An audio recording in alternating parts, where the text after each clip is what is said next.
So Daniel, here we are. Our very first ever podcast. Daniel. TDA Talks. TDA Talks. We've finally arrived at this moment. How exciting is this? It's very exciting. Now, this is something we spoke about for 18 months now, and we've been wanting to do it, but we keep getting distracted with growing the business, building the business, onboarding franchisees and everything else in between. But now we are here. So very exciting day. Isn't it what? And, you know, I was thinking about this on our way to the recording studio, which is a great facility that we're in. And I'm thinking, who's actually going to listen to this? People are going to listen to this, yeah? People will listen. And tell me why. What is this? What is the whole premises of TDA Talks, Dan? We're going to be real. We're going to be transparent. We're going to be talking about everything property investing in business. We'll talk about our journey with developing our business, growing our business. We'll talk about depreciation. We'll talk about valuations, property valuations. We'll talk about topics that are relevant to property investors. The vision is we bring people into the podcast as well. We want to interview people that are experts in their field within property investing and business as well. So it's not only hearing Theo's voice or my voice, it's about hearing other professionals' voice in the industry. And providing value is the aim. So fingers crossed we deliver on that. How good is that? I'll tell you what, don't know how you're feeling, but I'm very nervous. And I'm not a very nervous kind of guy. You know me. I can get up in front of a crowd and talk about depreciation reports for hours and days. But no, this is quite a unique experience. Don't be nervous. No. You go on stage, you talk in front of people. You're born with a microphone. Oh, I was born to do this. How exciting. So, so I guess what we should be doing is introducing ourselves to the listeners out there and who we are and what our journey is. So I guess I can start off by saying that you and I have been best friends, I could say. Don't know about your side of the equation, but I could say best friends since primary school. We've known each other since year 6 and progressed through life where we've lived together, we've travelled together. Remember Kentucky? Remember we did that? We got married around the same time, not to each other, but to partners, and have some lovely kids. And now we're on this journey in running a successful tax depreciation business. But my earliest memory of when we first connected, Daniel, was in primary school. I think it was Mrs. Drinkwater's class. Is that right? It was, yes. And I remember when you first started, and I just remembered I was a bit of a floater through school, and I remember meeting you and talking to you, and we were playing soccer. I think you were better than me. Is that right? True. Is that the story? Still is that true? Yeah. But no, we've just been, again, close friends. That's my earliest memory of you and I connecting and then going through high school together where we did multiple events. We went everywhere through school. We went on camps. We did all these things and made it to the other side. And I guess I'll talk about my sort of schism that I went on and then your schism, because ultimately I think everyone should know that our journey has crossed like this, hasn't it? It's gone back and forth, and we find ourselves on parallels in what we're trying to take to a market. And I'm sure the listeners will know, Daniel and I are two completely different people. And you will all hear and learn over time. But that's my earliest memory of when we first connected and got us to the point of ending school. Talk to me, Dan. What was your memory of us? Yeah, definitely. We've got a long-standing relationship, as you said, since year 6, and you're 40 now, so it's a long-standing relationship, and it's been a relationship built on trust and mutual aligned values and friendship and support of each other, and that's what's gotten us to where we are today. As you said, we did all those things together, all those big life moments, getting married together, we'd live together, travel together, all those big things. Now we're operating multiple businesses together, and now as well, and we're still aligned, and we're stronger than ever now because of that journey that we've had. And I think that relationship and that trust that we have is been a large catalyst of what's driven a lot of the success within our businesses, because if we didn't have that mutual respect or that trust amongst each other, I don't think we'd be here where we are today in this podcast room. So it's been very positive. But so my background is always been in property and construction. Having worked in a quantity surveying company as soon as I finished year 12, and then went on to study construction management. Whilst I was working full time, so I studied construction management after hours, graduated with honours from that degree as well. Then I went back and I tutored in construction management as well. Never thought I'd do that growing up, but I enjoyed it. It was fantastic to give back to the university and to bring that next generation through construction as well, because University of Newcastle is where I studied. It's got a fantastic reputation for the construction management degree, and that's where a lot of the leaders in the industry have come from, that university, which is fantastic for that university. But so very early days working in construction, quantity surveying. Fast forward, you and I now running and operating TDA Tax Depreciation. But before we go down that path, I have to also say to the listeners out there, I had a little bit of a different tangent to our journey. So when we finished high school, you went straight into work for a quantity surveying firm and studied your Bachelor of Construction Management, where you got honours, and I'll keep getting that rubbed in my face for the rest of my life. But that's okay. I can always put a HONS next to my signature, but we'll talk about that later. But I went on a different journey. So I left and I went to Europe for 2 years. And I can tell you, the listeners out there, Daniel, I had the best time of my life. Wowee. I was in the middle of London, working there, partying, having the greatest time ever in my life. After a couple of years, I got back, and I was lucky enough to work for the quantity surveying firm that you were working at. And I can recall coming back after being in that nightclub and working and sitting at that desk, reading the tax Bible and the rules and regs about depreciation. I'm thinking to myself, what am I doing in my life? And it was so funny because we had moved in. Do you remember that? We moved into that apartment together on Newcastle Beach. And then after a period of being there for about 6 months, you decided to go to Europe, and we can talk about that as well. I ended up staying at that quantity surveying company for 15 years while Dan was gallivanting around. And I have to also add to this story where while I was over there, I was working in a nightclub in central London. And remember, we had Skype at the time. There was no FaceTimes or anything. I would Skype Daniel, and he would be in front of his desk playing with spreadsheets, and I'm having, Jaeger bombs. I'm going, hey, Dan, how's it going over there? Look what I'm doing. Tell me, Daniel, when the roles reversed again, I talk about this connection, these ups and downs, not ups and downs, sorry, the movement we've had through our journey that got us to here. Tell me about what happened when you went to Europe. Did you return the favour by any chance to me? I did, but I'll just say that whilst you're away, although I was in front of the computer looking at spreadsheets, I was enjoying it. I've always had a love for that. You do love a spreadsheet. Seriously, I do. I can comfortably sit in front of a computer all day and all night and work on spreadsheets and do what I do. So, but no, I did return the favour. So I had my break and went overseas and spent a lot of time with my family in Malta. That's where my family's from, my mother and father. And I still have all my uncles and aunties and cousins over in Malta. So I went and had a well-earned break over there and travelled Europe for a period of time, about 9 months, 12 months at that stage, and had a fantastic time over there whilst you were back working at the quantity surveying company. So, but that was good. We both have to do those things. And I think you have to get out and have that break. A lot of people do it when they first finish school.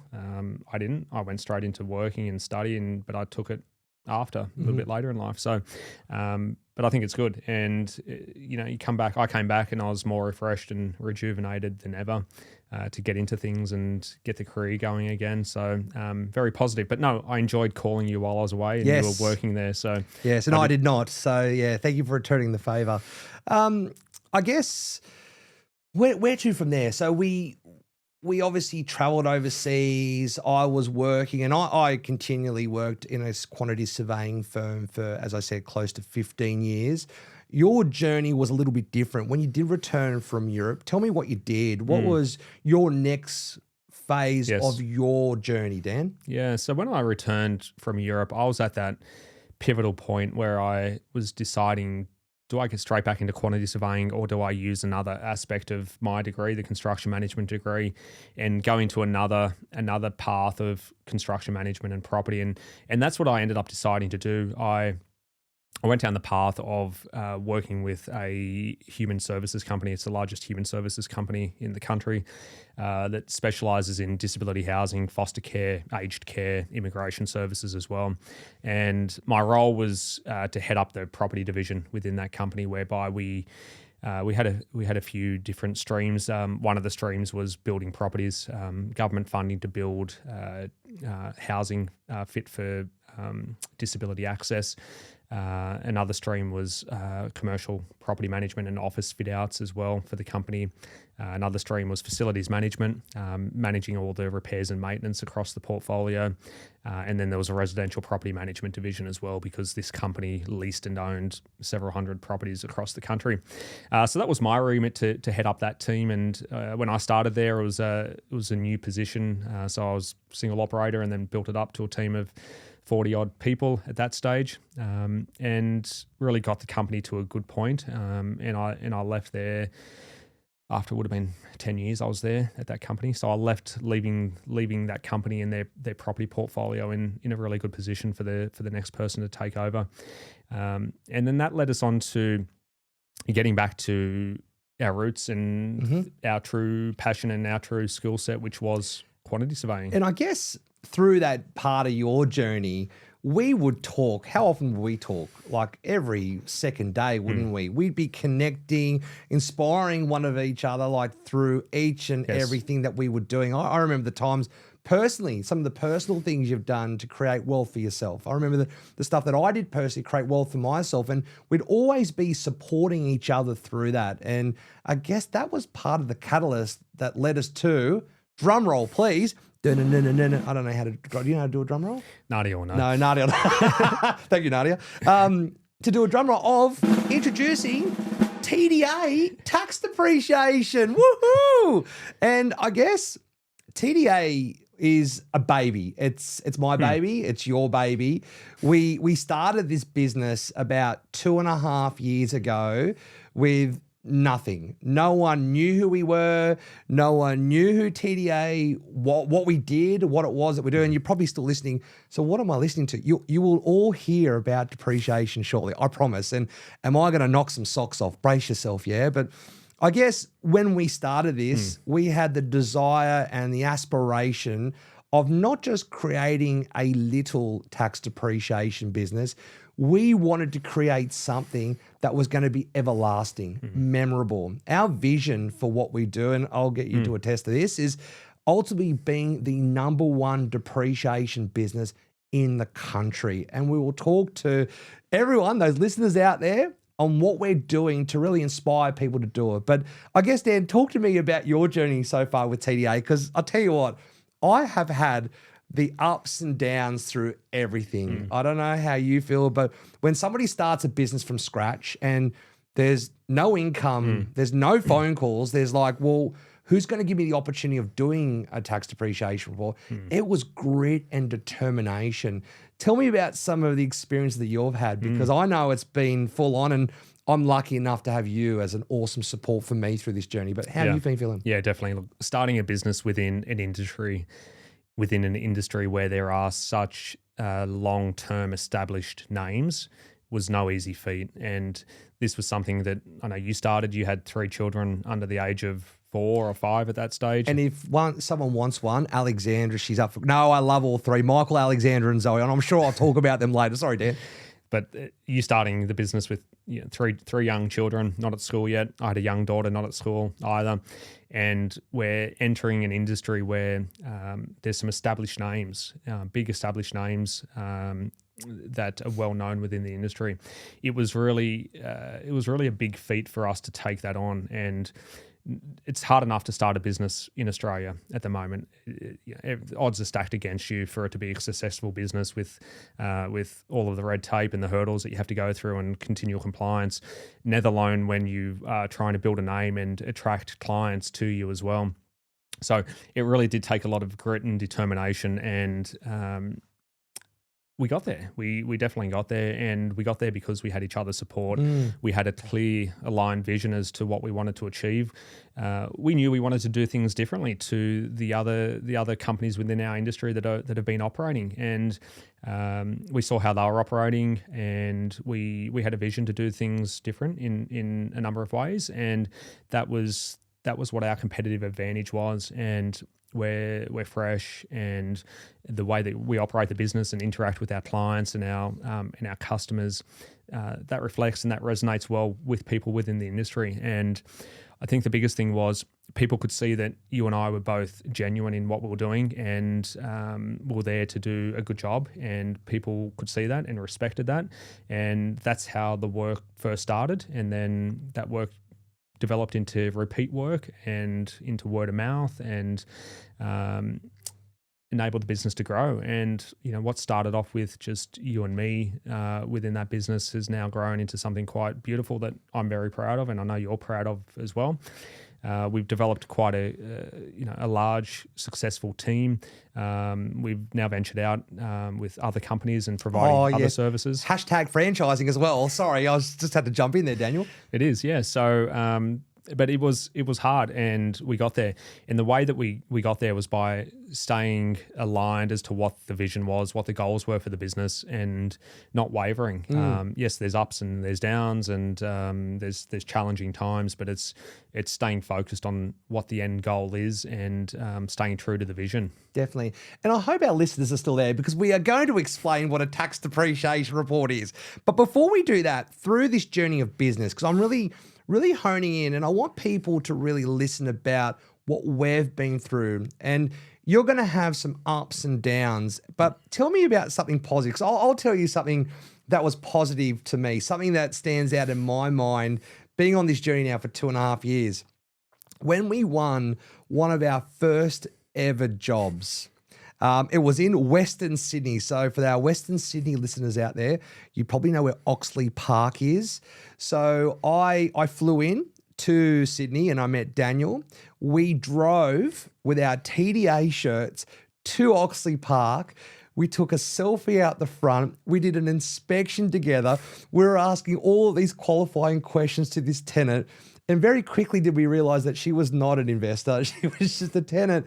But I think that moment for me really created some form of ease in my mind, but also something that was even greater than that, that we actually are completing a job for a client that wants to engage in what we believe in and what we do. You spoke about some of the mainstream people out there, the other companies out there, and having that one opportunity to showcase that to the owner led to another investment that person bought that we did a report for. Again, we'll talk about tax depreciation straight after Daniel talks about his moment that he had. But for me, that was one of the most special moments through this whole journey, Dan. What was it for you? So we lost money on that job with We did.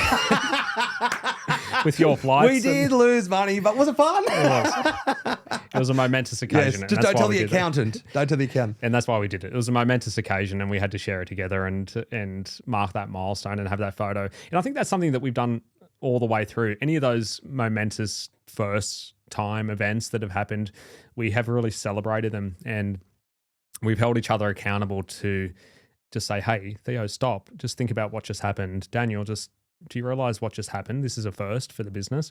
So it's really good that we hold each other accountable to stop and celebrate those small wins along the way, because it can so easily happen that you just keep on churning and keep moving on to the next thing. But you've got to slow down and realize your progress and acknowledge that progress, because if you don't, no one else will.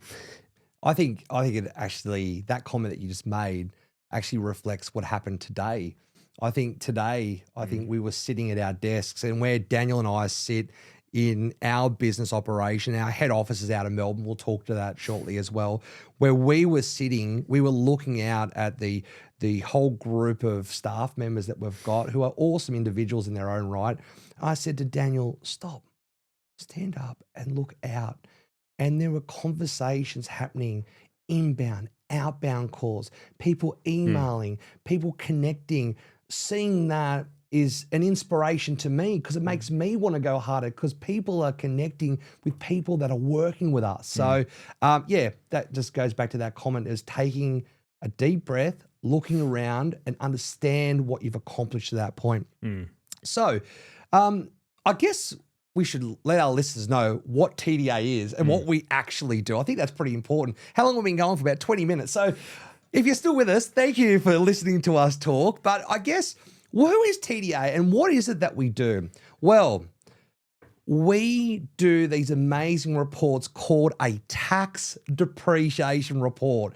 So when an investor buys an investment property, things like the lights, blinds, carpets, the bricks, the mortar, the concrete, as they lose value over time, owners can actually claim that back as a tax deduction. So a lot of people assume that their accountant does these reports, and to a degree they can. If you've got a costing of an asset, that goes directly to an accountant. But if someone buys a property or they build a property, they're not going to know how much the walls are worth, the lights are worth, the toilet seats are worth, the dishwashers are worth, the gutters are worth. Our role as quantity surveyors is to ultimately estimate the construction cost of that entire building, prepare a 40-year booklet. You heard that right, everyone. 40 years that you pay for once, allowing individuals to claim literally tens of thousands of dollars. So for a brand new 3-bedroom house that you build anywhere around Australia, an owner can claim, and I hope you're pulling over while you're listening to this, 10 to 15 grand in the first year, $40,000 to $50,000 over 5 years.